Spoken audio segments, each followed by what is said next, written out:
All right, welcome back, everybody, to Gonzo, Mike, and a VCR. I'm Gonzo. Mike. We're going to discuss movies again today, but this is a big one, Mike, because we're coming.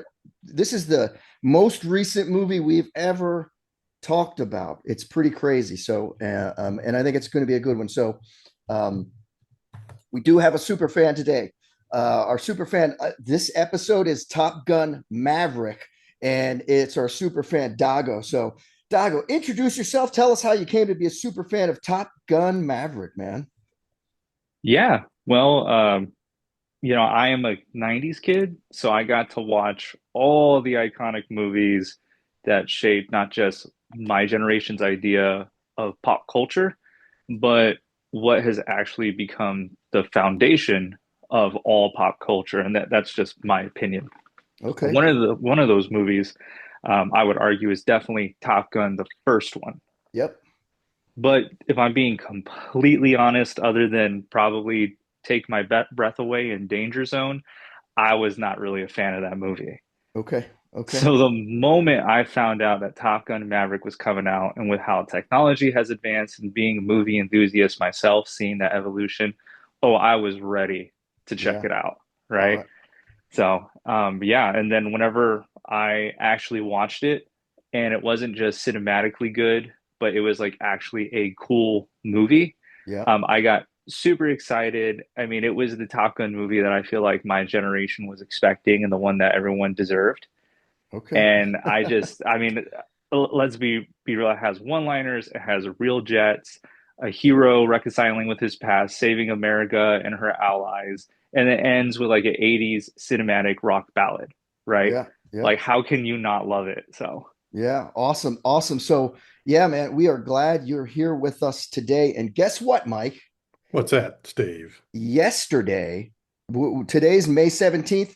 Hmm. We're recording yesterday, May 16th, was the 40th anniversary of the release of the original Top Gun. Oh, So wow. that's pretty crazy. It's pretty crazy.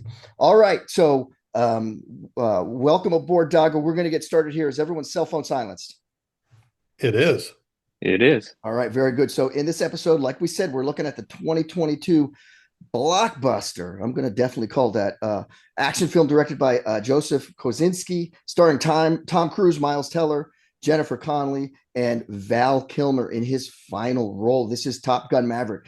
This is the highest grossing movie we have looked at, Mike, that we've had on the podcast. It grossed 1.496 billion at the box office against a budget of 177 million, and it is Tom Cruise's highest grossing film. So widely praised by critics. A lot of them saying, like Dago says, this is better than the first one, man. So it got Best Picture, Academy Award nomination, Best Original Song. This is Hold My Hand by Lady Gaga. Best Film Editing, Best Visual Effects. And did I say best adapted screenplay? I think so. Well, anyway, and then also it won the Academy Award for the best sound. I guess that's those jets taken off from the aircraft carrier, right? 96% on Rotten Tomatoes. Man, I'm telling you, I think it should be even higher. And there's currently a sequel in the works. I didn't research too much because I wanted to focus on this movie, but I did get a probable title in the works of Top Gun Rooster. Hmm. So Hmm. Okay. I don't know if that's been 100% chopped off on yet. They might need to think of something different because it sounds a little funny to me. Sounds like a Top Gun Rooster almost sounds like it would be a cartoon. So okay, Mike, Dago's the guest. I know he's the super fan and he could explain it, but we're not going to have him do extra work. So if you could explain the plot for people who haven't seen it at all, and if someone maybe they haven't seen it since it came out in 2022, just to refresh everyone's memory. Go for it. Sure. So more than 30 years after buzzing towers, breaking rules, somehow still being the Navy's most talented problem child from 1986's Top Gun, Pete Maverick Mitchell, played by Tom Cruise, is still exactly where you'd expect him to be. In a cockpit, pushing an experimental aircraft past the limits everyone told him not to cross. And he's now a decorated test pilot, but his legendary insubordination has kept him from climbing the ranks. So when Rear Admiral Chester Hammer Kane, played by Ed Harris, shows up ready to shut down Mav's hypersonic Dark Star program, Maverick responds in the most Maverick way possible. He takes the plane up, hits Mach 10, then pushes it even further, which ultimately destroys the prototype. So that should be the end of his career, right? But his old rival turned best friend, Admiral Tom Iceman Kazansky, played by Val Kilmer, who is now a Navy commander, saves him by sending him back to Top Gun. And this time, Maverick isn't there to compete, he's there to teach. So the Navy has a near impossible mission: destroy an illegal uranium enrichment facility hidden deep inside a canyon, protected by surface to air missiles, enemy fighters, GPS jamming, and a terrain so unforgiving, we definitely get the sense no one is expected to return from this mission. And by the way, it's never mentioned in the movie who the enemy is. So Maverick's plan is brutally simple and almost impossible to execute. Fly low, fly fast, hit a tiny target, and escape before the enemy can respond. But there's a catch. Maverick isn't supposed to lead the mission. He's ordered to train a group of Top Gun elite graduates chosen by Vice Admiral Bo Cyclone Simpson, played by John Hamm, who respects Maverick's skill but has absolutely no patience for his methods. And the new pilots are the best of the best, but they come with plenty of ego. We've got Jake Hangman Saracen, played by Glenn Powell, who's all swagger and confidence. We've also got Natasha Phoenix Trace, played by Monica Barbaro. Robert Bob Floyd, played by Lewis Pullman. Ruben Paycheck Fitch, played by Jay Ellis. And Mickey Fanboy Garcia, played by Danny Ramirez. And then there's Bradley Rooster Bradshaw, played by Miles Teller. And he's the son of Maverick's late best friend, Nick Goose Bradshaw, who was played by Anthony Edwards in the original Top Gun, as we remember. So that's where the movie gets personal. Rooster blames Maverick for holding back his career, and underneath that is something even deeper: the shadow of his dad's death. Maverick has been carrying that guilt for decades, and now he has to train Goose's son for a mission that could easily get him killed. So while all of this is unfolding, Maverick reconnects with Penny Benjamin, played by Jennifer Connelly, an admiral's daughter, an old flame that was mentioned but never shown in the original. And there's also a great scene between Mav and Ice, where Ice helps him move past some of the indecision and doubt he's been having regarding Goose's death and his relationship with Rooster. But meanwhile, back in training, Maverick tries to prepare the pilots his way, pushing them harder than anybody else would. He's dogfighting with them, humiliating them, challenging them, and he slowly earns their respect. But when Iceman dies, Maverick loses the one person in the Navy still protecting him. So Cyclone removes him as instructor and changes the mission plan to something safer on paper, but far more dangerous in reality, because it's going to leave the pilots even more exposed than the original strategy. So Maverick does what Maverick does. He steals a jet, not to show off, but to prove the mission can be flown the way he designed it. He runs a course under the required time and makes the impossible look possible. Cyclone has no choice. Maverick is back in the mission, this time as team leader. And let's be honest, we were all wondering how and when this was going to happen. So the attack begins from an aircraft carrier, and I think it's even more intense than the original. Jets screaming through canyons, pilots fighting G-forces, missiles launching, alarms blaring, and everyone's running on instinct. Mav leads one strike team with Phoenix and Bob, while Rooster leads a second with Payday and Fanboy. Payback and Fanboy. And they hit the target. The mission works. But getting that's the real problem.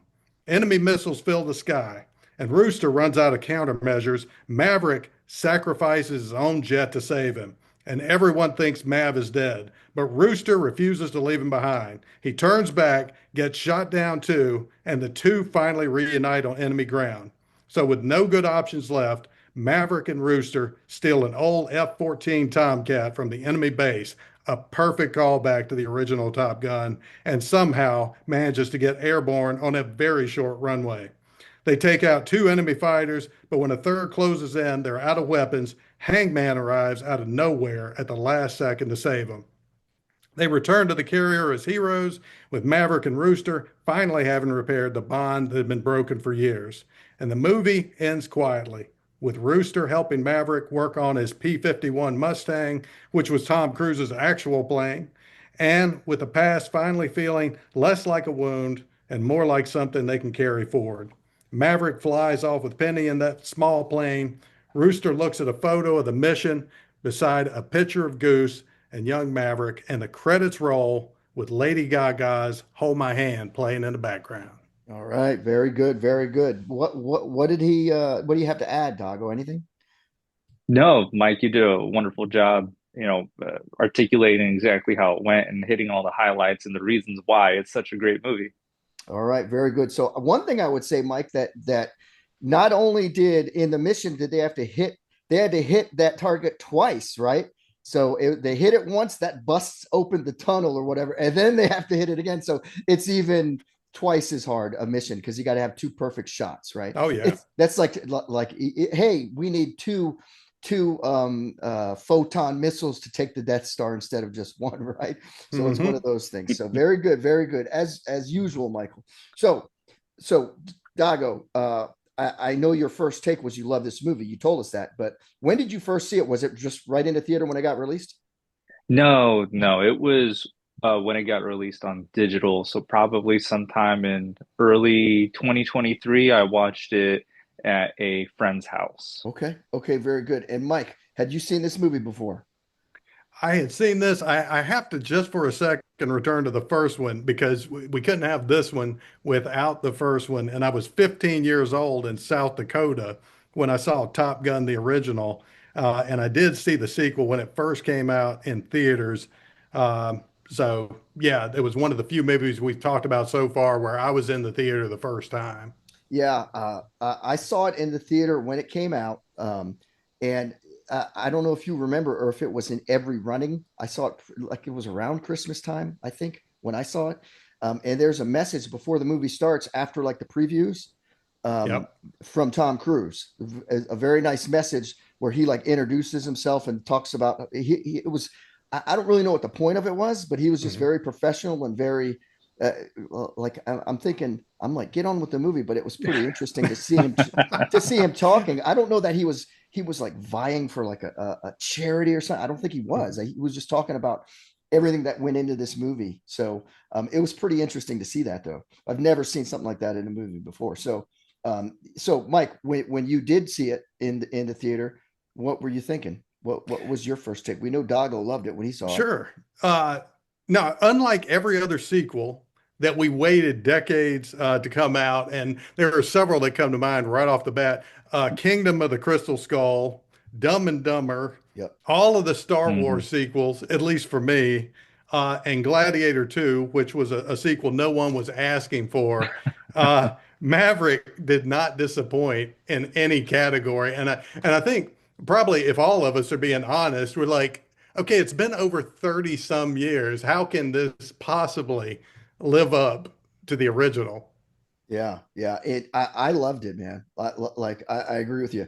It is definitely better than the first movie. This is pure entertainment. I mean, we said for Point Break, that's pure entertainment, which it is. I love that movie, but this thing on all levels, it kicks it, man. So, and it's funny because I was in a situation where, or I do a little bit of instruction, and Mhm. had someone we were talking about in a learning environment. Hey, what's your favorite movie? And one of the students put up on the board, Top Gun, Mhm. the first one only, second one sucked. And I was like, are you like, get out Oh of my here? goodness. I was like, you just need to pick your stuff up and get out of here, bro, because you are crazy. This kid was probably about 25. So you disgust me. I, Automatic fail. I can't even. I mean, I couldn't believe he's like. I can't believe anyone would really think that. Like, Yeah. it's just crazy. So we're going to talk about these characters, break them down real quick. And I see I spelled Tom Cruise wrong. I left the R out on my notes here. But so okay, Captain Pete Maverick Mitchell, played by Tom Cruise. Mike, of course. I mean, how do you like him in this role? How do you think he did here? Sure. I mean, without him, the movie doesn't get made, right? It's hard to say anything negative here. And if Tom Cruise is not the last true movie star that we have by this point, he's definitely one of a handful. The way he does his own stunts, the charisma, and unlike you, and that's what keeps it interesting. Steve and I routinely do not see eye to eye, and I love that because when I saw that short clip sitting in the theater, I absolutely loved it because it was almost like, "Hey, I'm connecting with you in a way that other stars don't. Like we're gonna enjoy this together. This has been years in the making, so I loved it." And Tom Cruise himself has been, how many stars have this problem? He's been in so many good movies that it's easy to forget films that would be career defining for other actors. We can look at All the Right Moves, The Last Samurai, Collateral, uh, but there's nobody else that could have played this role Yeah, and exactly. had people in the theaters. Yeah, that's right. That's right. So how about you, Dago? I mean, I know you're a big fan. Yeah, I mean, I agree with Mike that the movie's not going to get made without him, but I think that Tom Cruise as a actor has perfected his craft for the roles that he has been picked for and now picks. There was an interview that Glenn Powell did after they did the press tour for Top Gun Maverick, where he was having a conversation with Cruise and one of the producers, and they asked Powell, what do you want to do for your career? What do you want it to look like? And Powell looked at Cruise and said, I want to be you, man. We're all trying to be you. And Cruz asked him, like, well, how do you think I did that? And Powell said, well, you pick great movies. Or I'm sorry, he said, you pick great roles. And Tom Cruise said, no, I pick great movies and I make the roles great. Oh, And very I good. was like, okay, yeah, like he's really invested. I do think that without becoming a method actor, which could be a little kooky, like we hear stories about people who do that, and they actually believe they are that character. There's part of me that thinks that Tom Cruise believes he's Maverick, Mhm. like that he is in fact all the things that are iconic about the movie, yet somehow he doesn't take himself too seriously. And I Okay. think that's why he's such a beloved character, you know, and just a actor that is able to take on such iconic roles, again and again and again. So. All I right. lo I love that you said that, Dago, because you're probably aware. Tom Cruise has a private pilot's license. He has a motorcycle. Yep. So I think you nailed it with that point. He sees himself as Maverick. Yeah, and he was learning to actually fly. Those scenes in the jets in this, I am told, or I have read that he was taking lessons and getting and paying a lot of money to get time, and so he could have some of those things going through the canyon, like when the face is on him, that's actually him, and there's not someone else flying. So the accuracy of that, I don't know. I have not seen the making of the movie, but Mhm. I mean, he's really invested. So yeah, it has to be him. He is Maverick. If they had like said, well, he's a little old, we're gonna get another guy to do it, it would be trash, right? You can't do it without him. Yeah. Yeah. He's same thing with the Mission Impossible movies these days. Like you can't do those without him anymore. It's just like he owns that stuff. I Mhm. have Outsiders all the way back when, right? All the Right Moves, and so many movies I just couldn't. Risky Business. I couldn't even think. Yeah. You can't list them all. That, and they're all great movies. The Color. What is? Did you do like with Paul Newman? The The Color of Color of Money. Money. Yeah, I Yeah. mean, it just goes on. You can sit and think forever. So it definitely, he is Maverick. Like they couldn't have done the movie without him.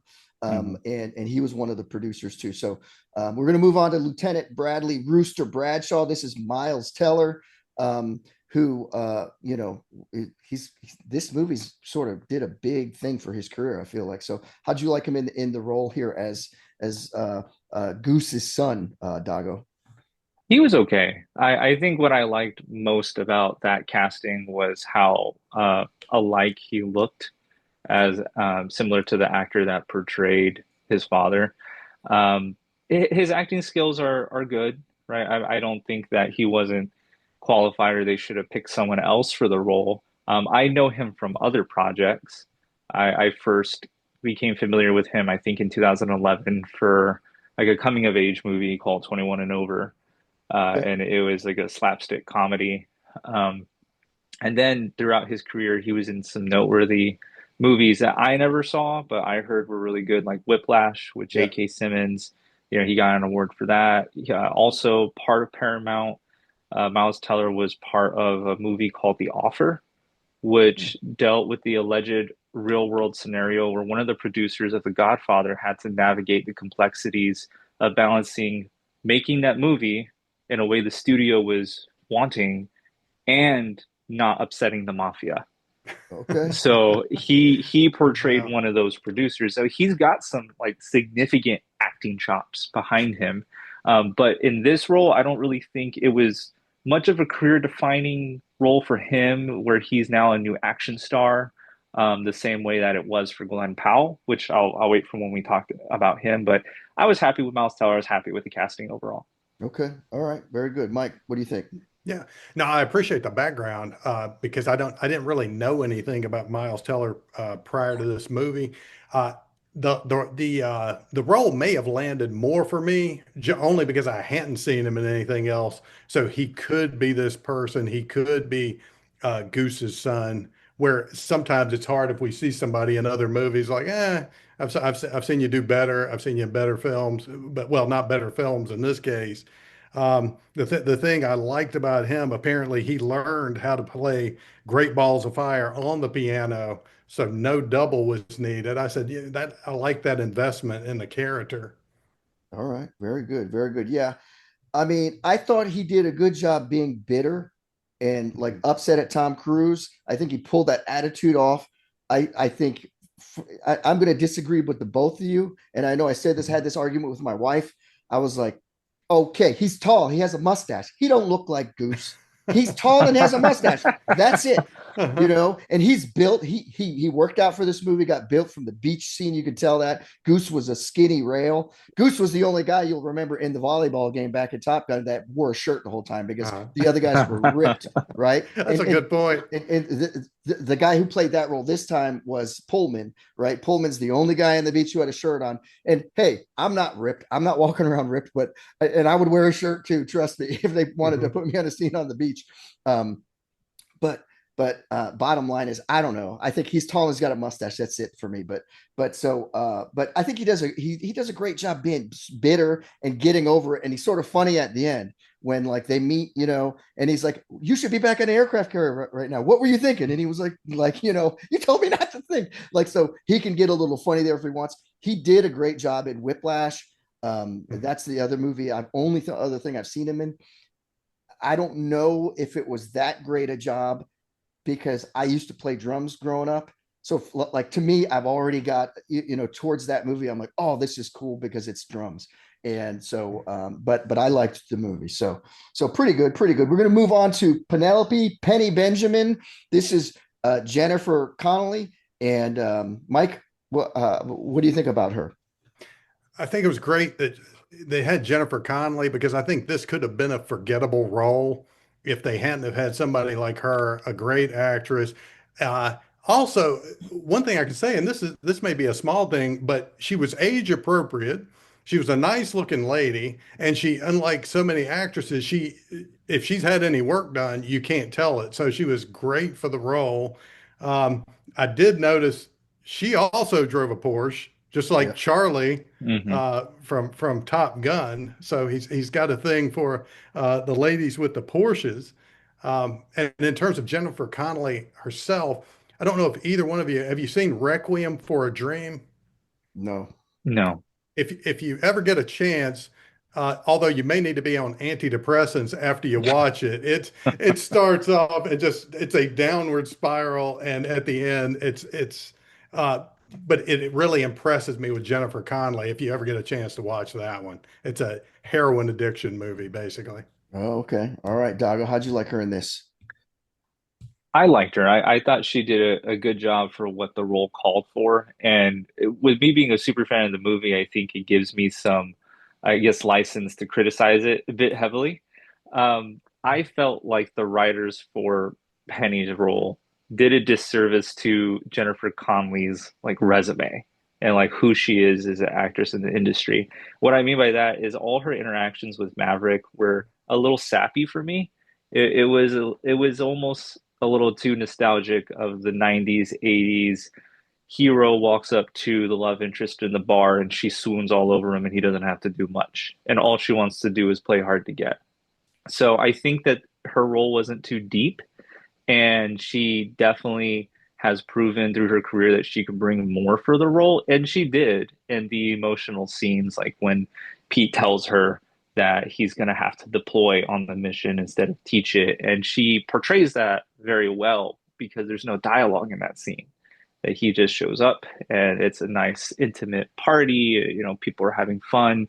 He whispers something in her ear, and you can just see the emotional sadness, but the familiarity of it, because she is used to people abandoning her is kind of the idea that they give the audience in my perception of the character. So there was some depth there, but I felt like they could have used more of her and they didn't. So, Yeah, but yeah, yeah. yeah. I hear you. I don't know if that's partially because they're like, we want this to be sort of like an 80s movie in a way. Like Hmm. we're gonna make it bet. It's like we're gonna do 80s movie with current technology. I don't know. So Yeah. so yeah, I mean, I know that people have told me that I've talked to, like she's been on a lot of different TV things and streaming shows and different and like because to me, I'm like, I've never seen her. I think she's beautiful and like you said, age appropriate. She's smart. She's sweet. She can be tough too. She's like owning a bar, and she's in the sailing scene is funny when she's busting on Tom Cruise. Um, I'm going to tell you, I didn't. The lady in Top Gun, the original, that's Kelly McGillis. Am I Mhm. saying that right? Yep. Yeah. So I didn't like her. Like when I saw Top Gun back in the 80s, I was like, I don't think she's that pretty. Like Tom Cruise needs a better person, better looking person to be his leading lady. I don't know. I'm the type of guy. I'm like, I don't know who the hell she knows that is her dad's best friend. That's a producer that got her that role. And I know she's done other things. I just don't think she's that pretty. And now, obviously, if you look online and you see pictures of her, it's she's a train wreck, bro. She's a terrible train wreck. I'm And not sure and what you're talking I, about, I Steve. I heard rumors too. I heard rumors that she was like saying some things in some social media arenas, like about like how she should have been given a chance. And I'm like, look at you. What are you crazy? We're trying to put a movie on here. Oh my goodness. Like get yourself together, So this is Jennifer Connelly. 10 times better, much better love interest than the first one. So I loved her in it. And I thought she did a great job. So To your point, Steve, yeah, yeah. uh, and correct me if I'm wrong, but I think that Mav and Ice are the only original characters from the first. Is Uh, is there anybody else? Yeah, you know what? I feel like when they brought Ed Harris in, they were Hmm. trying to have him sort of seem like his first ship commander when he was Yeah. on the aircraft carrier. Remember the bald guy who did a really great Hmm. job? Said, "I'm going to have you, flying rubber poop out of Japan on a right." Cargo Oh plane. yeah. That guy was that bald guy, and I don't know his name. I feel like at the start I was like, they're trying to like give that Ed Harris Give because that vibe. Ed Harris had a small role in this, and he was just giving Maverick crap. And I love the Mhm. lines between them. We'll talk about him in a minute, um, Yeah. but yeah. So we're going to move on to Admiral Tom Iceman Kazansky. May he rest in peace. He has since passed since this happened, since this movie, and this was his last role in a film. How do you like the Iceman here, Dago? I liked it a lot, especially because Val Kilmer was also a huge part of my childhood with the movies that I watched growing up. Um, Going into a different franchise, Batman, Val Kilmer was a Batman. He was in Batman Forever. Joel Schumacher's first adaptation of that. Um, and he was also in Heat, which is a movie that That's I right. like a lot. That Yeah. I loved the the direction of that movie. I loved what Kilmer did when he was on screen with that movie. I loved his technical capability in the movie. My understanding is there's a scene in that movie that are used by I think some law enforcement entity because of how accurate he was. So bringing it back to Top Gun Maverick, just being able to see Kilmer in this role one last time, and that scene where he's with, Maverick in his home, talking to him, having a heart to heart, it was like an opportunity for the audience to get taken back in time and just see that beloved part of your childhood, whether you were a fan of Iceman or not, a fan of Kilmer or not, a way to kind of just say goodbye. Like, here's our one last gift to you as the audience, who knows about these characters or who can appreciate what they provided for us culturally speaking.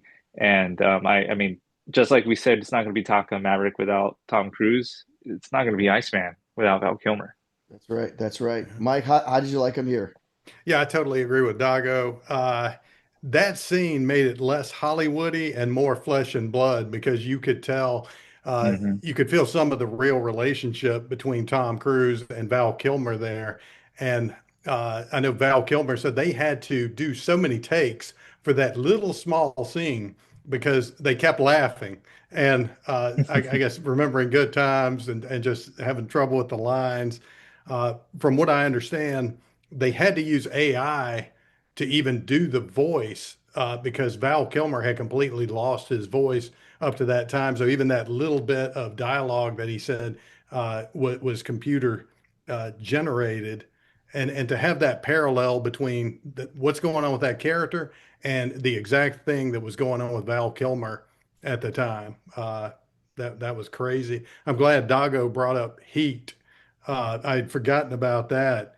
I was also thinking about Doc Holliday in Tombstone. Yeah. Such Yeah. an incredible role for him. Yeah, yeah. No, I love him. It had to be him. He's the man. May he rest in peace. I loved him in Thunderheart. This was a thing on an Indian reservation. And I got to tell you, the one movie that I saw him in that made me think like this guy can do anything because I knew him and was introduced to him as Iceman. That's my first exposure really to him. And then he played Jim Morrison in The Doors. Mm-hmm. And like he Yeah. pulled it off and like I'm like, wait a minute, that guy was Iceman. Like Jim Morrison's such a total alcoholic, drug Hmm. using, total like long hair. Like it was crazy that, and he could. So he's as versatile as they come. So just a wonderful job. FYI, factoid. Once I saw the movie in the theater, I was like, damn, something was bothering me, and I looked. I did research, and his wife, who had a tiny little role, who gave Maverick a hug in there, that is the troubled teen Uncle Buck's niece in Uncle Buck. Oh, I, wow. I, I I knew Whoa. she looked I familiar. knew her. I did. I Yeah. finally figured it out, and I've confirmed it. It's definitely her. I was like, oh, that's why. Because I was like, who is this face? I know Yeah. this lady. So I don't know that what she's done since Uncle Buck, but Mm. that's why she was familiar to you. So, all right, we're going to talk about some of the command guys quickly. As small as the part was, someone's going to kill me if I didn't mention Ed Harris. So Rear Admiral Chester, Hammer, Kane, Ed Harris, Dago. How do you like him in this little sort of short role? I loved it. Ed Harris is also part of my childhood growing up. I immediately think of his role in The Rock, Yep. Hmm. right? And the role he had in Top Gun Maverick, no matter how short, his ability to deliver those curt one-liners of calling out their sarcasm and their BS, like the first thing that I forgot who it was, just someone told him like, "Oh, Rear Admiral, like you're early," and he's like, "You finally showed up." He's like, "I'm actually early, and so are you." And I'm just like, oh, like the way he delivers it, it's so iconic. And even whenever the Dark Star takes off and he's standing right in front of it, and he turns around to look up and he's just blasted in sand, and it's like Yeah. he can deliver that 1,000 yard stare, and it'll just pierce right through you, and it's awesome. All right. All right. Yeah, Mike, how did you like Ed Harris in this? Yeah, you knew how serious they were taking this movie when, for a relatively small role, you bring in Ed Harris. That's right. because, like you said, he Yeah. brings, I guess the word you would use is gravitas for the way he plays that superior commanding officer. And I just it also made me think of the reality of the military because I'm sure it's the same way in the Army as in is the Marine Corps. When you're an officer and once you hit a certain rank, I'd say lieutenant, colonel, you're kind of moving away from the mission and more into the political realm. And that's kind of where Ed Harris, because you're thinking, okay, you're telling this guy that's relatively younger than you how they're going to be moving away and moving to drones, moving to unmanned vehicles, but you're probably 10 years older than he is. Yeah, yeah, for sure. So, and like I love his line. He said, "Yeah, the future's coming, Maverick, and you're not in it." Like All right. that's Yeah. what he's telling them all about this stuff. But then he says you're going to be finished or something, and he says, "Not today, sir." So they had a good back and forth because and to obviously I was in the Army, so I'm thinking, but I worked as a civilian for the Navy for a while. So Mhm. I happen to know, like they're calling he's Captain Pete Mitchell. Captain in the Navy is '06. That's like a colonel. That's the Right. step before admiral. So he's very high up, and that's why but still with the mission, right? Because he's just too much of a pain. No one would give him admiral. So Yeah, so but I captain, as you know, captain in the Marine Corps and the Army is '03. So I yes, had to look that up. I yeah. couldn't remember what captain was. Yeah, so he's like a colonel, so he's high. It's a high rank. Yeah. Okay, so small part for Harris. I had to mention him. One of my favorite scenes. Well, no, I'm going to say the best acting that Ed Harris has done in his life Mhm. is in The Abyss when him and his wife are stuck in a small submarine. The Abyss is generally not that great of a movie, but Ed Harris is in it. They're stuck in a small submarine way at the bottom of the ocean, and they've got to get to another underwater, like sort of sea station, and it's like 100 yards or something. And they're like, we can't do it. They've only got one suit, one a diving suit, and it's high pressure, so or whatever it is. It's one of those things with the big ball around your head. Mhm. And he's like, here, you take the suit, because he's with his ex-wife, but he still is in love with her. And he goes, you take the suit, just go for it, and I'll just see if I can hold my breath. And she's like, no, you're the better swimmer. I'll not make it. Like she goes, just the only way to do this is let me drown, Mhm. and then you take me back and you bring me back to life. This scene is incredible. I would ask anybody, go to YouTube, look up The Abyss, Ed Harris drowning scene. His wife drowns in front of him, and he's like, it is just nuts. He's a great actor. So Now, has Ms. Gonzo ever seen that scene and looked to you and say, "Would you do that for me?"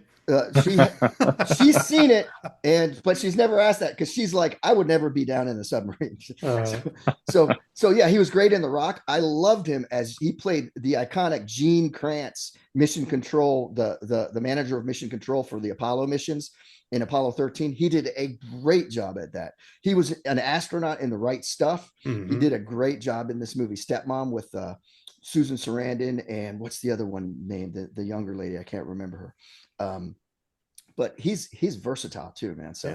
he Well, he did a was great job. also 25 years before this. He played with Tom Cruise in The Firm Yeah, that's right. That's as right. that FBI agent. That's right. That's right. So he's great. So all right, we're gonna move on to Vice Admiral Bo Cyclone Simpson, John Hamm. Mike, how do you like John Hamm in this? I thought he was a great casting choice because he's not a true bad guy. If you look at what he's dealing with, because you have to appreciate his position. It's easy to see him at first and think, what a jackass. But Mav is forced on him. And he Yeah. knows that Ice and Mav are best friends. So you got to put yourself in his position. He knows Mav's history. The pressure to get the mission done is all on him. So I was trying to think from the perspective of Cyclone. Like, yeah, I don't think any of one of us would like that if we weren't prior friends with Mav and kind of knew uh, a deeper side of him. Yeah, yeah. So Dago, how do you like Cyclone? I like the casting. Like Mike said, just understanding situation that he was in, which he talks about at, kind of the climax of the movie of, does he get rid of Maverick and ground him permanently, or does he risk his career and send Maverick out on the mission, right? And Ham himself, like I'm familiar with him from Mad Men. Um, there was a movie, Baby Driver. It was a bit of an indie movie.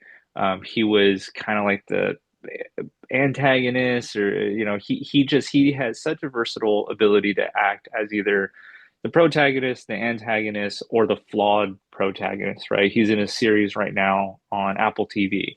I don't know all the details, but he's kind of like that character where like you like him, but he's a bit of a creep. Yeah. So I think they did a great casting choice. He really locked in for it, very believable. He's kind of a hard when it comes to following the rules, black and white. So yeah, I liked it. All I'm right. I'm glad you brought up Baby Driver because I think that's a movie not many people have seen. I think it's a great movie. I love the Yeah, soundtrack. yeah. So Steve, if you haven't seen that one, I I we might have have to not. watch that one. I have not. Yeah, John Hamm did a great job. Perfect for the part. The way he carries himself as the authoritarian, right? Hmm. But you got to. I mean, to think about like the spot he's put in, because when they came when Maverick gets there and he's getting assigned there, they have a picture of Iceman and they identify him as commander of the Pacific Fleet. This is the biggest. So he's not just an admiral. He is a 4-star admiral. Like Iceman has made his way up, and John Hamm probably Cyclone's probably like a 2-star. So like this Hmm. is like, and the Pacific Fleet is the biggest fleet in the Navy, and like I mean this Iceman like hit the top. Like he's very, so the guy had to do it right. Um, so he did a great job. I loved it at the start. He's like, no, we didn't bring you here to fly it. When they tell him about the mission, Hmm. we brought you here to teach it. And he said, there's probably other people who could do better. I'm not really a teacher. He goes, well, frankly, I got to tell you, you weren't even on my list, but I have to do this. Uh-huh. So yeah, he did a great, I know he's been on a lot of other streaming and things like that, but I'm not really familiar with him Hmm. other than really this role. So I'll have to check that other movie out. So small part, but not really a small part, but sort of like a sidekick part to Cyclone. Rear Admiral Solomon Warlock Bates, played by Charles Parnell. How do you like him in this role, Dago? I liked him. I think he did well. I think it was a good casting choice. I'm not familiar with him in anything else. I failed to look up his cinematography before today, but what I will say is he definitely has presence. Like he has a tall stature, very commanding. If you want it to be like super deep voice, um, like the wise voice or the guiding voice, which he acted as such at the end whenever Maverick was asking Goose, like he said, "Talk to me, Goose," right before they were about to take off for the mission. And he tells Maverick, "You're where you belong." Yep. Yep. And that was a core theme to the first one, right? Is like Maverick was a Maverick. He was just on his own, doing what he want. He needed to learn to be a team player, to be part of this community, so that people can come home safely. Yep. Yep. So I think he did a good job. I'm excited to see what else I will come across that has him in it. So Okay. Yeah. Yeah. How did you like him, Mike? Yeah, he had a warmth and a wisdom. I genuinely liked his character. But like Dago, I don't recall seeing him in anything else, but it would be surprising if he's not in quite a few other things, just because I think he showed talent in a relatively small role. Yeah, yeah. I mean, I love him, and he's like a support for Maverick. Like he's Hmm. in the background, like he's like maintaining, he's like managing Ham's like Hmm. frustration and, and mhm. and and keeping Maverick in line, even saying like, hey, he's like, hey, like shut up. That was a rhetorical question. Yeah, Don't use being a my name great like XO. and then Yeah. he Yeah. tells him, yeah, you're where you're supposed to be. Hmm. And he's supporting, but he's got to work the politics and still do what Ham says. It's very, very interesting. And he's like, you need to learn a thing or two about timing too, right? Because Hmm. he hands him, he said, what the hell is this? He said, this is a request to lower the hard deck, right? Uh-huh. So yeah, but very cool demeanor. And I'm going to tell you, I look at this guy, the way he carries himself, I'm like, I believe he's an admiral in the Navy. Like I would believe it. So he did great. So We're going to talk about some of the other people that are some of the sort of main characters here. Chief Warrant Officer 4, Bernie Hondo Coleman. This is played by Bashir Salahuddin. Dago, how do you like Hondo? He was good. Again, like Parnell, I'm not familiar with him with his work. I did look up his cinematography, and I hadn't seen any of those works. But he was great comedic relief. He played the role well. If we didn't see Maverick's expression on his face, we definitely saw it with Hondo, right? And he was a good sidekick. He was a good wingman, on the floor. I think he did really well. Yeah, yeah. Mike, how about you? Yeah, one thing I'll say about him, because again, there wasn't a whole lot. He was kind of peppered throughout the movie, but there was such a great chemistry between he and Maverick. Every time you saw them, it was just a believability, and I almost feel like he and Tom Cruise have to know each other apart from this movie. Yeah, he's one of my favorite characters just because of his interactions. Like, so he's funny. Mhm. He's so funny. He's like when they're doing push-ups, he's like, "Oh, when you took that selfie, that was really." And then they're doing the push-ups, right? He was funny there. He was funny on the beach when they all tackle him. But he did have the serious parts, like when Maverick's going to basically take the test flight, right? To when they hit Mach 10, he's like, "Hey, I don't like the look on your face," and Maverick's like, "That's the only one I got." And then went right before the mission, he's like, the same thing. And then he says, "It's been an honor." Like that scene was like, okay, this is serious. Like they're both between them, like, I might die here. And I thought he pulled it off great. So Absolutely. so love those interactions. Never seen him in anything else, but I think he should be, and I would love to, because I think he did great for the sort of small parts that he had. So we're gonna go to what I'm sure is one of your all's probably Mhm. top characters, Lieutenant Jake Hangman Saracen, Glenn Powell. Mike, how did you like this guy? Yeah. Perfect for the role, especially since he originally read for Rooster. Yeah. And Yep. then the way that landed, they expanded the role of Hangman because they're like, this guy has a lot more to offer. And in terms of the character, I couldn't help thinking, I'm sure this occurred to y'all. Uh, he was like the love child of Maverick and Iceman because he had elements of both of them. He had the I'm going to do things my way of Maverick, although he was a little more self-centered than Maverick because at least Maverick cared about Goose, Yeah. and he didn't seem to care about anything else, at least in the first part of the movie. And then you've got that Iceman side where he's the pretty boy. You can tell grooming is a high priority for him. So it was weird. I just saw those two characters. Um, and another thing I noticed when he's pressing the jukebox toward the beginning of the movie, he presses 8-6, and that's the year that Top Gun came out. Okay. All right. Mm. All right. Very good. Very good. How'd you like Hangman, Dago?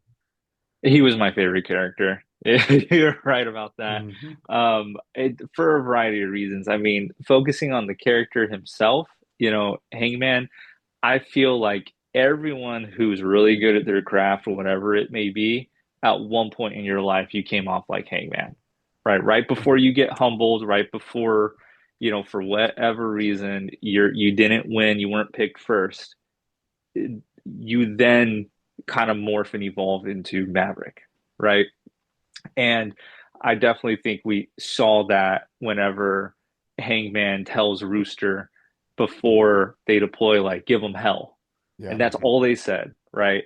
And that's because maybe Hangman's ego won't let him get deep because he's not used to it, but he's still got to say, go get him in the Hangman fashion, which is like an iconic one liner if you remember that scene. Yep. And then he obviously saves the day and he does it in Hangman style. I say, "This is your savior speaking." It was amazing. So I love Yeah. that character. I love the actor. As you both know, I'm a huge fan of The Dark Knight Rises, and he Mhm. has a very small part in there that is iconic, which is where Bane, Tom Hardy's character, Mhm. they go into Wall Street, and there is a investor at a desk that says, "What are you guys doing here? There's no money here." Mhm. And Bane says, "Well, then why are you all here?" And just slams his head on the keyboard. That was Glenn Powell. No Oh, kidding. wow. Yeah, and so I mean he's even was it Twisters that remake? Running Man on Paramount. Great remake, more truthful to the short story. Yeah, so Glenn Powell overall, love him. He's up and coming. And the character Hangman, I mean, like, awesome. Now, Yeah. I've seen a trailer for one of his movies I've not watched yet, but it looks fantastic. Hitman. Have you seen that? Yes, that is such a good movie. Is it? If he Okay. didn't just produce it, I think he helped write it. And that was based off of a true story. So Oh, they take wow. some creative licenses with it, but it is a very good movie. I would recommend watching it. Glenn Powell overall kind of has this aura of like Tom Cruise, where he gets really passionate about a project and he'll invest himself in it. Like he also got a pilot's license after the top filming the Top Gun movie, and he produced a movie documentary on Amazon about Blue Angels, Mhm. the the flight group. So he's a very interesting person overall, and I think that appeal he brings into all of his characters. Yeah, yeah. No, I love him in this. I said he's like the perfect young Iceman. He's not exactly like Iceman, but Iceman Mhm. was like the bad guy in the bad guy who's against Tom Cruise in the Navy. And I don't think he was really a bad guy, but he was like his nemesis, right? Because Iceman Mhm. would said true things to Maverick. He said, "You're dangerous, Mhm. you are dangerous. You're gonna get someone killed," but in his cocky way. Um, so he's cocky, strong, super in shape for this movie, Mhm. talented, got the perfect attitude. I think he's perfect for this role. Twisters, I saw him in that. Can't say that. I mean, I liked him because I just like him, the way he carries himself. Can't say Twisters was very good. I don't remember much Right, about it, yeah. Mhm. frankly.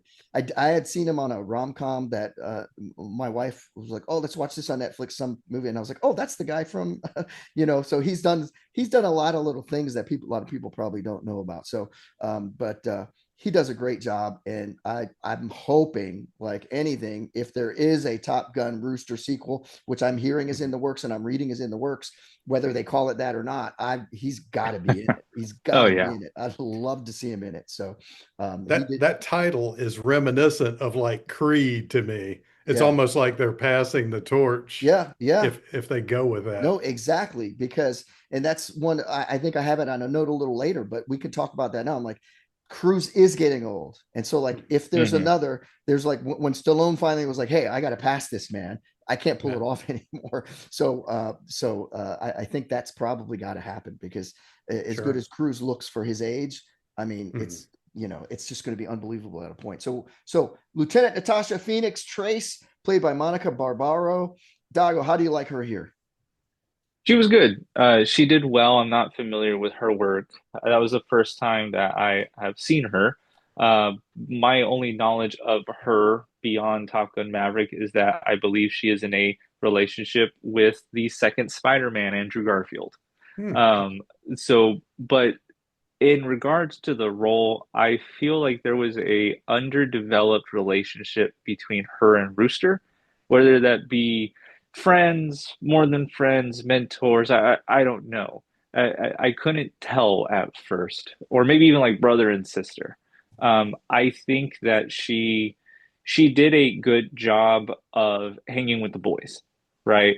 Like calling it as it is. If this is a reminiscent of an 80s, 90s type movie, there's a lot of testosterone in those movies and in that culture, right? And they did reflect that in this movie, I feel. So I not once was like, oh, hey, like that's a good female fighter pilot. I was like, that's a good fighter pilot, right? Yeah. She's just as good. She can keep up with them. She gives them a run for their money. She got great acting chops. Yeah, I think they did a great job. All right. Very good. Michael, how about you? Yeah. When Dago mentioned hanging with the boys, my mind was automatically taken to the original Top Gun when they were playing volleyball and they had that song playing with the boys. No, I really liked her. I thought she really added to the depth of the cast. I love her one-liners. I love when they were introducing. I think it's when we were being introduced to Hangman, and she said, "And this is Bagman." That's right. And he's like, "That's Hangman." That's right. That's right. So, like, Yeah, she's another one of my favorites. I love her look and her confidence and her attitude because she does hang with the boys. And I feel Yeah. like it's interesting. I just had someone over at my house who I was in the army with back in the 80s and 90s. He was in town and we were talking about old memories and talking about different people. And it came up like, oh, yeah, do you remember this guy? I'm like, yeah, I was in basic training with him. I went to airborne school with him. There's this bond. I feel like I got the feeling like Rooster and Phoenix were like maybe in Top Gun school together or in their initial flight school together because you get a bond, you work with people for months and months, and you become friends. So it could be that brother sister or just really good friend thing. So because she did great, and you could sense there was something between them. So I'm good. I made up a new word for her here: beautiful, hot, tough, smart, brave. Right. So there you go. Mhm. So because I mean, I think other roles I haven't seen her in anything particularly. I think she should be. I think she did a good job with what she Yep. had and what she was given, and she's got a great look. Definitely think we'll see her in the future. Yeah. All right. So we're going to move on. We're going to talk these other guys. There's some other pilots in there too, but um, these I have to bring these people up. We'll talk about them briefly, sort of as a group, because they were on the mission, right? So Lieutenant Robert Bob Floyd, that's Lewis Pullman, Lieutenant Ruben Payback Fitch, Jay Ellis, and Lieutenant Mickey Fanboy Garcia, played by Danny Ramirez. All pretty small parts. Although I think Bob had the biggest part of them because he had a few different lines. His line to Glenn Powell was great, right? So, Dago, how do you like the rest of the mission here? These guys. Yeah, I like them. I think they did an overall good job with casting. A lot of the behind the scenes press tour, I believe, shows these three often together, or at least, most of them together. As we all know, Lewis Pullman is actually the son of Bill Pullman, Yep. and he's definitely paving his own way. I mean, even though he looks exactly like his own father, Yep. Mhm. I think he did a good job coming off as a Bob, like just a very unimpressive individual, but actually shows up right when you need him to. And Jay Ellis, I'm not familiar with his work. I'm not too sure what else he's been in, but like we said, with the entire rest of the cast, I'm not going to be surprised when we do see him in something that also blows up. And then Fanboy, right? Danny Ramirez. I am familiar with him because he's been in a lot of stuff that I have come across. He was in a movie, I think a Hulu original called No Exit, where he plays kind of a unique role in there. It's a little bit of an indie horror movie.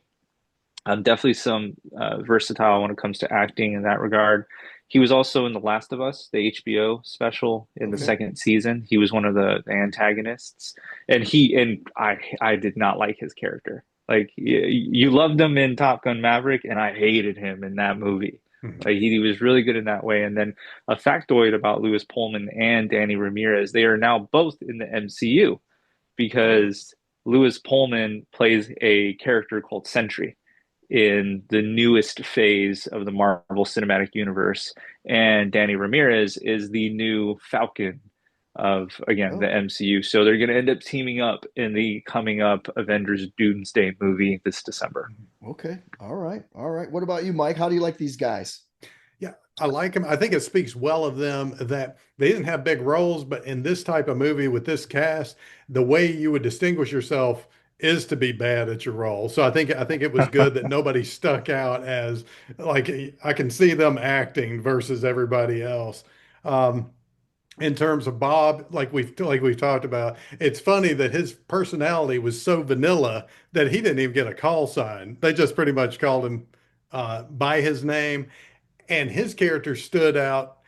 It was interesting because you have such an interesting cast of characters that he stood out for his lack of charisma, There you although go. he did have some good lines.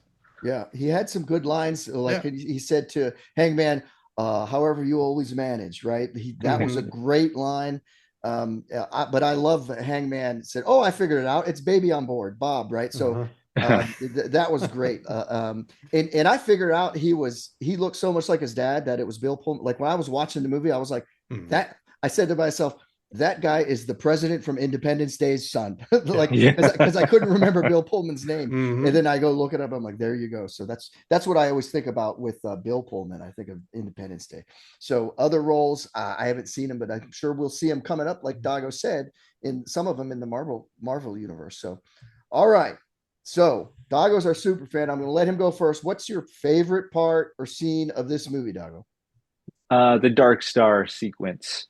Okay. I think cinematically speaking, it was shot beautifully from the cinematography, the feel of the scene, like from the colors, even the technology used for the special effects. I mean, it was great in that regard. The music, the score, was done very well. It was what's the word I'm looking for? It was just balanced for a scene that starts off a little bit intense, and then you can kind of see Maverick being the fastest man alive, as Hondo said. Hmm. And then ultimately it, goes south whenever he has to eject. Um, and it was just so cool seeing him be in like a stealth plane, right? Like that's if you're a fan of jets, you're a fan of stealth planes. Like, let's be real. And that actually takes you to the second point of why I like that sequence was I did some like behind the scenes research. The movie showed Lockheed Martin and a logo of a skunk, and that's Skunk Works. So there's a branch in Lockheed Martin called Skunk Works who actually develops these stealth planes. So the Okay. production company met with them and partner with them to actually develop, per their engineers, what they think would the next evolution of stealth planes would be, and they used it for the movie. Oh, cool. So conceptually speaking, the way we saw that plane look, it should withstand the physics of going Mach 10 per those engineers that actually develop stealth planes. So I think that just speaks to like the level of depth and intensity that the producers and crews went to not just deliver a good movie that was fun, but something that goes even a bit deeper, right? A little bit more Mhm. meta. And I think that was just so cool. All right. Very good. Michael, favorite Yeah. scene? Yeah, that was a gorgeous scene in terms of you could see Earth, the way it was shot. For me, it was Maverick's test run scene where he stole the plane. He had to show the class the mission could be done. Another reason that stands out for me, and this was funny personally, is I'm sitting there, we're halfway through the movie, I'm loving it, but I look at my watch, I know this is a 2 hour movie. I'm like, man, I have to take a whiz. And so there's that scene right before this happens where he's at Penny's house, they're talking. I'm like, okay, great.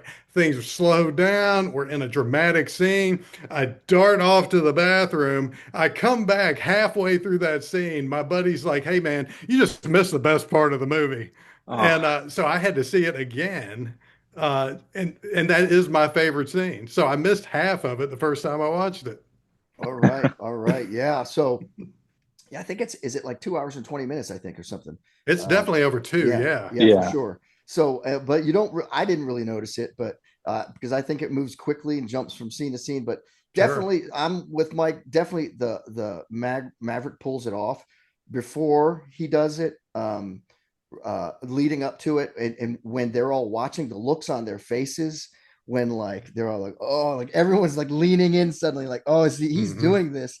Even Warlock and Cyclone, like everybody's like, oh man, I thought it was great, and he pulls it off. It's awesome. It's a Yeah. great scene. I give an honorable mention to the entire mission at the end too, Hmm. from from when Hondo is saying, it's been an honor to serve with you, till when Hangman blows up the the fighter at the end. I mean, that whole thing, I'm like, I could just watch that, right? Yeah. It's just great. I also want to mention, because there's so many scenes here. One of my favorite parts, because it's just so much, is when they play "Don't Get Fooled Again" by Hmm. the Who, and he's shooting them all down, and because they're like, we're going to put this old man in his place. Now, Hmm. I had listened to a podcast, Jocko Willink's podcast, where he had a guy who used to be commander of Top Gun, and had been a Top Gun instructor for several tours. And Jocko's an ex-Navy SEAL, so he's like, Hmm. "Hey, so tell me about this movie." They were talking about Top Gun Maverick, and Jocko said, would an instructor really be able to shoot them all down like that? And the Mhm. guy was like, absolutely, because you're an instructor, you're dogfighting all the time, and these people are doing these long range, shooting these missiles, and then they're not dogfighting. He said it's hilarious Mhm. how you tear them up as an instructor in Top Gun. He said so that is 100% realistic, and this is not me. This is this guy who was in that position saying this. And he also said, just by the way, on sideline, he said like even when they're going up the hill, before they go on the diving run and they turn the plane upside down, he said Yeah. like that's not just for show. They had to do that because they have to keep the blood in your head, because if you Oh, he said okay. he said it was very realistic. Yeah. Obviously there's embellishments and everything, but he said it was very, some of those things, like that's how that mission would be. So it was pretty crazy. So I'm glad you said that because I was wondering. I thought it looks really cool, yeah, but I didn't know me why too. they would need to do it. Me too. And this guy's like, they have to do it because all the blood will, like, when you come down, like, Yeah. it's just a thing. They got to get it. And I was like, okay, I guess. I don't know. Yeah. Like, I guess because they're going up and all the blood's rushing out of there. I don't know. But Yeah. the guy said definitely they would have to do that going over a hill like that. So it's crazy. So listen to that episode for if you listen to Jocko's podcast at all. So, hey, you're a super fan. We seem to all like this movie. What's your least favorite part or the stupidest scene, Mike? Okay. This is definitely going to be the unpopular opinion, but I had to come up with something because this is one of those movies. It's so good. I really had to be unnecessarily picky. So when Mav sacrificed himself to save Rooster, to me, and I'm sure this is just me, I'm sitting there watching the movie and I'm thinking, you know what? This movie could be legendary if it stopped right here. And that's the end of the movie. Like he sacrificed himself. The relationship reached resolution. He redeemed himself. It could have been even more iconic if Maverick actually died in that scene. And I thought back to like Gladiator when Maximus died in the arena, and it's like, no, it made sense that Maximus did not live beyond that. He sacrificed himself for the greater good. Yep. Uh, so that was what occurred to me, but I'm sure y'all are going to be like, you are high. Hey, it is. You got your opinion, brother. So, Yeah. so least favorite part or stupidest scene, Dago? I know you're the super fan, but we got to get something from you here. Yeah, no, like I said earlier, I think being a super fan gives me some license to criticize heavily. There was two for sure that I didn't like, and it was the end of the Dark Star scene, the stealth plane scene where he Mhm. ejects. He either ejects or it disintegrates around him, right? Mhm. And for me, I didn't like that because that was just, there's a certain level of suspension of belief when you go into these movies as a moviegoer, but man, he would have disintegrated. He was at Mhm. going Mach 10.1, point 2. That's like 7,600 and something miles per hour plus. Like Mhm. I don't know who could have survived that. Okay. So that was a little too much for me. And then the second part was actually right after what you're talking about, Mike, when he Mhm. sacrifices himself and he lives, unnamed enemy finds him Mhm. and then just decides they're going to kill him. I'm like, if you're a reader of history, if you're a video game player of military games, they're at least going to try to capture you for info. Yeah. So for them to just be like, oh, we found you, trying to light you up, it was kind of like, okay, I get it. We're already at hour two. Like, we need to Mhm. wrap this up. Rooster's got to come in. So I understand that, but I felt like even though it is a masterpiece, it could have been one of the better masterpieces if they would have done that a little bit more different. Okay. Mhm. Okay. Yeah. Mine's a pretty simple one. I think his credit card being Mhm. declined since he's an '06, that's Uh-huh. not going to happen. I know they were trying to say like this is the rank before an admiral.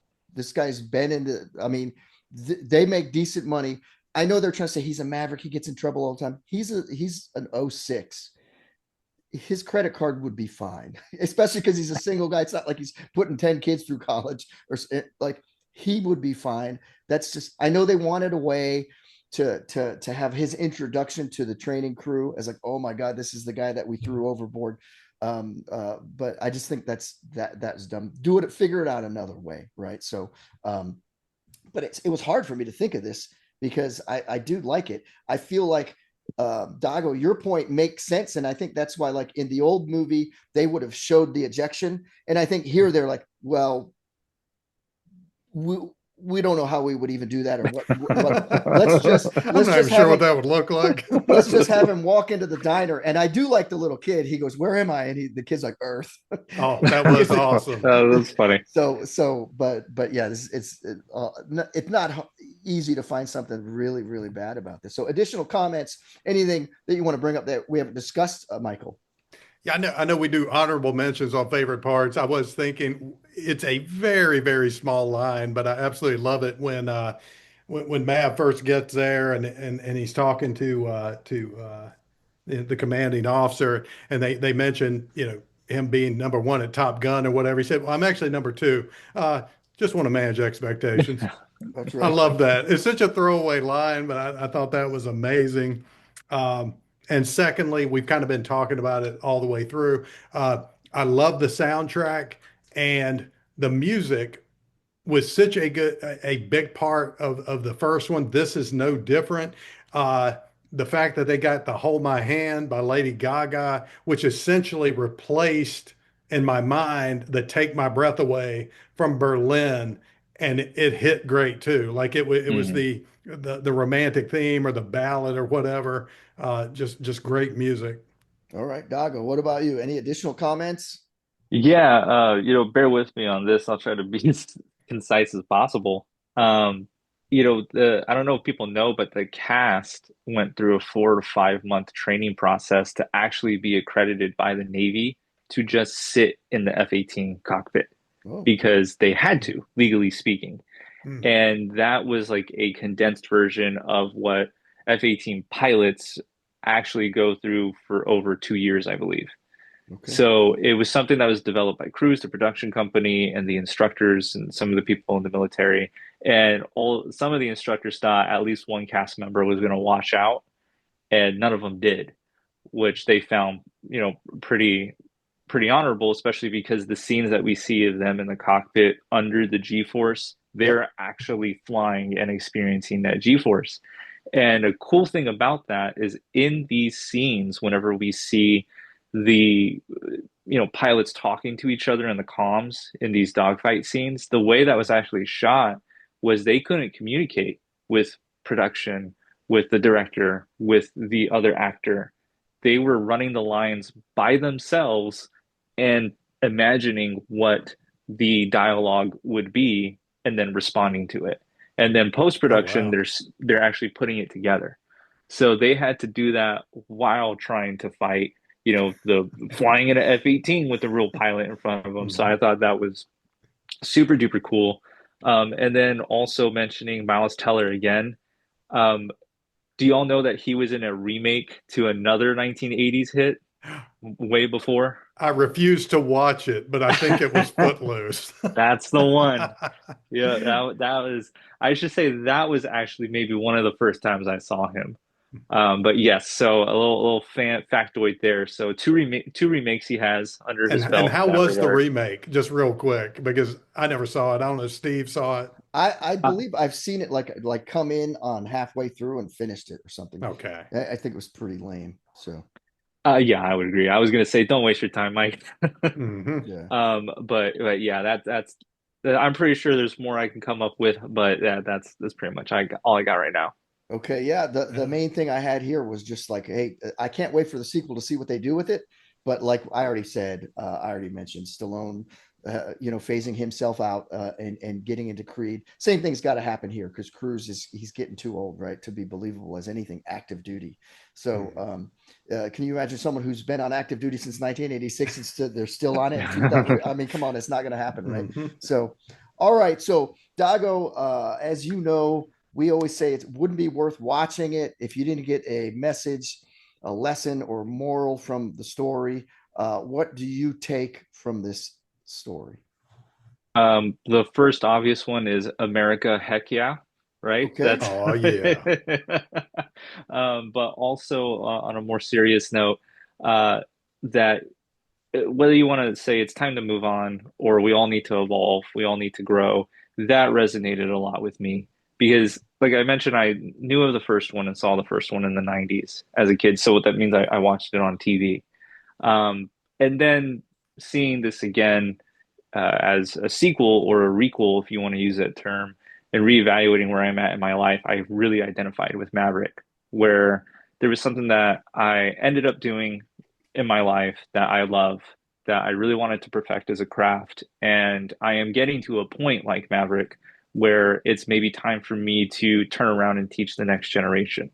And there is an opportunity for me to do that. And I think that all of us, whether it be in your personal life, spiritually, or professionally, that opportunity will present itself if you let it. And what you make of it is going to define you in a positive way. That doesn't mean it's going to be easy, but it can help you evolve.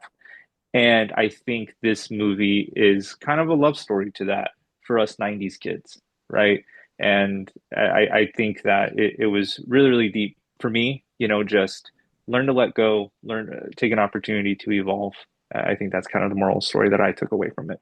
All right, very good, very good. Well said, Michael. Yeah, that hit me almost exactly the same way it hit Dago. I remember, and it's bizarre. I can think back when I was a kid, maybe in teens or 20s. I had this thought of the stars that were around for my parents, and you would see pictures of what they used to look like. And I remember specifically because Tom Cruise was so close to our age; he was just a few years older. And I said, "Man, imagine if we get older, and what's that going to be like when Tom Cruise?" Uh, gets older. So like Dago's saying, getting older, redefining our roles, and we kind of all go through that where every time you either become disillusioned with life as you go along, or you accept what is coming and you reinvent yourself because it can Hmm. still continue to be a great, fulfilling life. We just can't be the same person in the same role we were when we were in our teens and 20s and 30s as we get Yeah. older. Um, the second thing that resonated with me in terms of kind of what Mav was grappling with through there is we've all got our demons to overcome in life, things that we wish we could go back and we could do again, or we wish we could do over. But it's all our first times going through life. So we've all got to cut ourselves some slack, use the experience that we've gained from it, and keep going. All right. All right. Very good. Well said, Michael. So as usual, Mike comes up with some good stuff.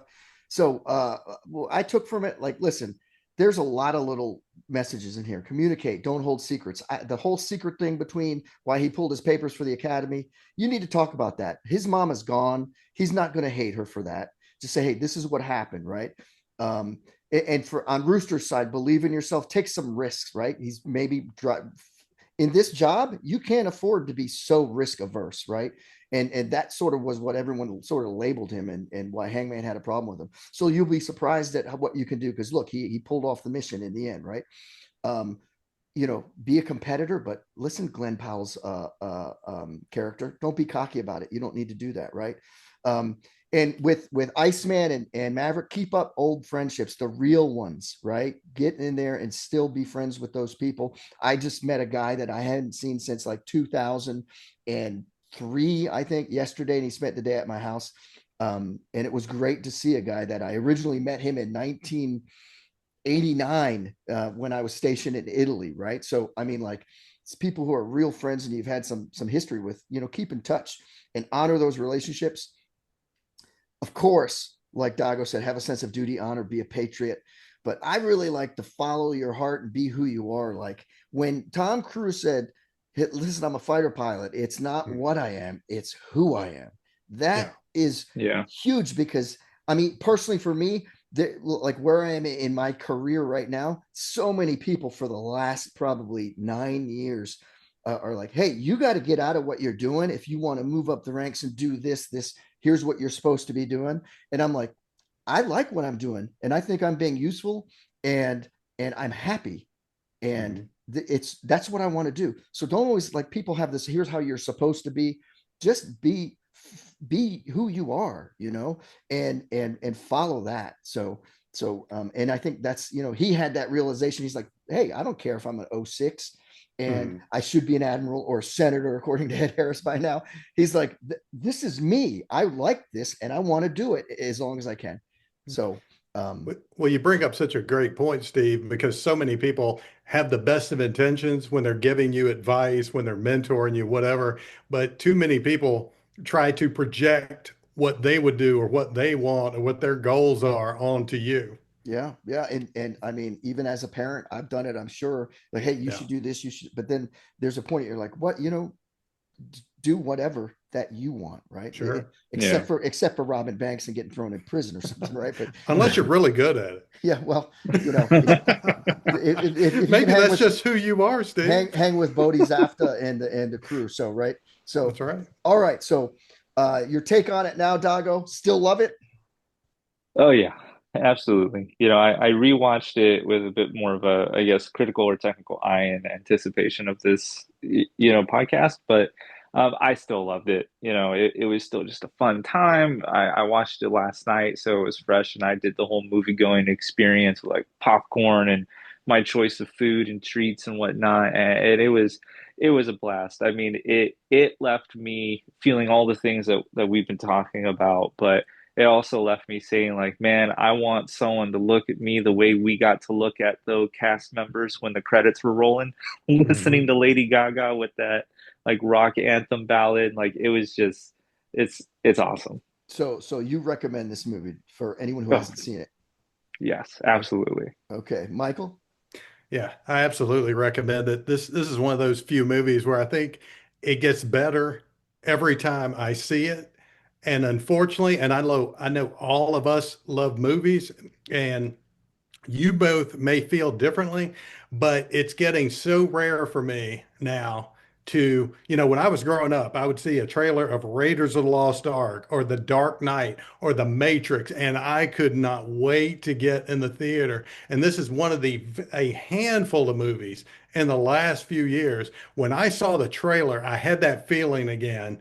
And I watched that trailer over and over and over again until it came out. And like so many movies, they show you the best parts on the trailer, and I'm like, unfortunately, this movie is not going to be as good as the trailer, and it was even better than the trailer.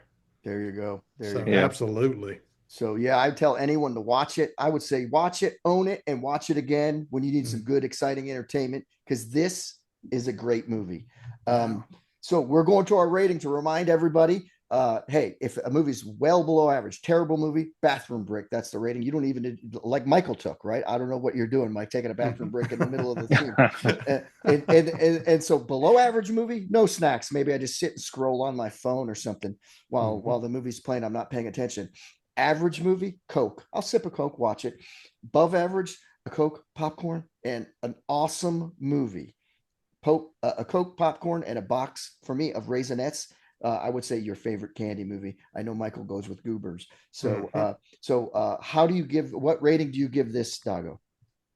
No surprise to anyone. I give it a Coke, popcorn, and for me, it'd be a box of Reese's Pieces and Mm. some chips, nacho cheese and chips. Oh, that Oh, sounds good. okay, very good, very good. All right, the whole thing. Mike, how about you? So I was going to say Coke, popcorn, and a box of Goobers, but in honor of Top Gun Maverick, I'm going to have a classic Coke with some ice, man. And then I'm going to have some popcorn, slightly singed by the afterburners. And then I'm going to finish it off with some peanuts out of the dish from Penny's Bar. How about that? Always has to be different, doesn't it? Oh, So yeah. I thought you were going to say a glass of ice water because remember, Iceman's drinking ice water at the That's bar. that's good too. Oh, yeah. So, all right, yeah, I'm going to give this a Coca popcorn, a box of Raisinets. This movie is awesome. That bottom line. So, everybody, if you haven't seen this, you're crazy. You need to watch it like today, right? So, all right. So, looks like we wrapped that one up pretty good, fellas. Thanks for listening to Gonzo, Mike, and a VCR. I want to thank, and I know Mike does too. We want to thank Dago for being on the podcast. Absolutely. Thank Uh, you. yeah, we loved having you on, man. You taught us a lot too. So, Hmm. Yeah. what parting words of wisdom do you have for us, Dago?